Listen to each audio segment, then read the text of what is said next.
আসসালামু আলাইকুম। আশা করি সবাই ভালো আছেন। আমিও আলহামদুলিল্লাহ আপনাদের দোয়ায় ভালো আছি। তো আজকে কিছু রান্না করব, তা ভাবলাম যে আপনাদের সাথে কিছু শেয়ার করি। তো আমার হাসব্যান্ড অনেকদিন পরে আসছে, তো ভাবলাম যে ওর জন্য কিছু রান্না-বান্না করি। তো ওইভাবে আমি সময় পাই না, তো রান্না-বান্না করতে পারি না।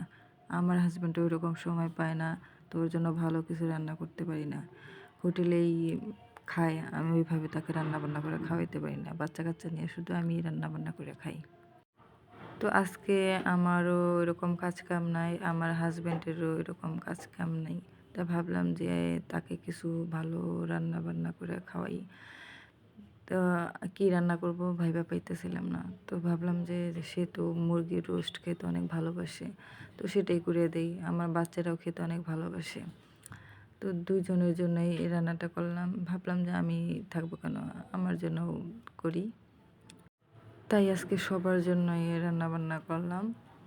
তো আমি ওইরকম ভালো রান্নাবান্না করতে পারি না, তো মোটামুটি কোনো রকমে করতে পারি, খাইতে পারি আরকি। তো সেটাই আপনাদের সাথে শেয়ার করলাম। কিছু মন্তব্য করবেন না। তো আপনারা যদি এর থেকে ভালো রান্নাবান্না করতে পারেন তো আমারে কমেন্টে বইলা যাবেন কোনটা করলে ভালো হয়, কোনটা কেমনে কি করতে হয় সেটা আমাকে ভালো করে বুঝাই দেবেন। আমি তো এইভাবে ভালো জানি না, বুঝি না, তাই যেটুকু পারি সেটুকু দিয়েই শুরু করলাম।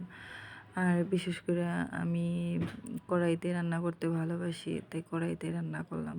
আমি মধ্যবিত্ত ফ্যামিলির মেয়ে। আমার মনে ওইরকম কোনো অহংকার নাই। আমি আসলে রান্নার যে আরও অন্যান্য আসবাবপত্র থাকে সেগুলো ওইরকম কিনি নাই, বা থাকলেও ওইরকম আমি ইউজ করি না বা ইউজ করতে পারি না। আমার কড়াইতে ভালো লাগে। আগে মা, খালা ওদের দেখছি কড়াইতে রান্না করতে, সেইভাবেই আমি রান্না শিখছি।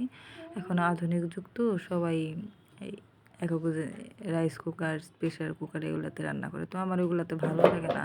তো আমি কড়াইতে রান্না করি। কড়াইতে অনেক ভালো লাগে।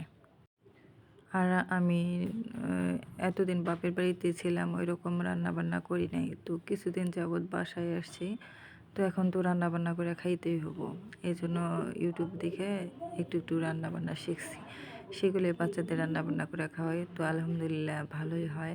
তো আমার রান্না খেয়ে আমার হাসব্যান্ড, আমার বাচ্চারা অনেক প্রশংসা করে। আমার রান্না খেতে নাকি ওদের ভালো লাগে। আত্মীয় বাড়ি গেলে তেমনটা ওরা খাইতে চায় না, বা তেমনটা নাকি ওদেরকে ভালো লাগে না।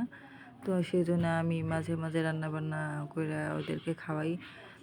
তবে আমার রান্নাবান্না করতে ভালোই লাগে, কিন্তু আমার বাটা ঘষা, তারপর ব্লেন্ডার করা এগুলা খুবই ঝামেলা লাগে। তো তারপরেও কষ্ট হলেও রান্নাবান্না করে দেই, বাচ্চারা খায় আনন্দ পায়, ওটাই আমার আনন্দ। ওটাতে আমি সুখ খুঁজে পাই। আর আমি এই চ্যানেলে নতুন, ওইরকম ওর কিছু বুঝি না বা জানি না। তবে যেটুকু পারছি সেইটুকুই আপনাদের আনন্দ দেওয়ার চেষ্টা করছি। আপনাদের সাথে ভিডিও করার চেষ্টা করছি। আশা করি, জানি না কেমন হবে। তো যদি অন্যরকম হয়ে থাকে তো আপনারা কিছু মনে করবেন না। তো এর থেকে যেন আমি ভালো করতে পারি, শিখতে পারি, জানতে পারি। তো আমার ফলো দিয়ে আমার পাশে থাকবেন, আমাকে সাপোর্ট করবেন। আমার চ্যানেলটা সাবস্ক্রাইব করবেন, লাইক করবেন, কমেন্ট করবেন, শেয়ার করবেন। সবাই আমাকে ফলো দিবেন, আমার পাশে থাকবেন, যাতে আমি আগামীতে ভালো কিছু করতে পারি বা আপনাদের সাথে ভালো কিছু শেয়ার করতে পারি।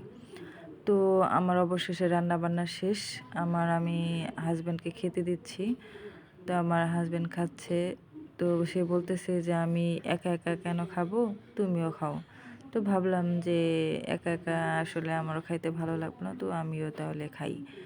তো বাচ্চারা ওই পাশে খেলাধুলা করতেছে। তো ভাবলাম যে আমি আমার হাসব্যান্ড দুজনে রাতের খাবারটা শেষ করি। তো দুজনেই খাইতে বসছি। না, আশা করি দেখি যে আপনার ভাইয়া বলতেছে যে না ভালোই হইছে।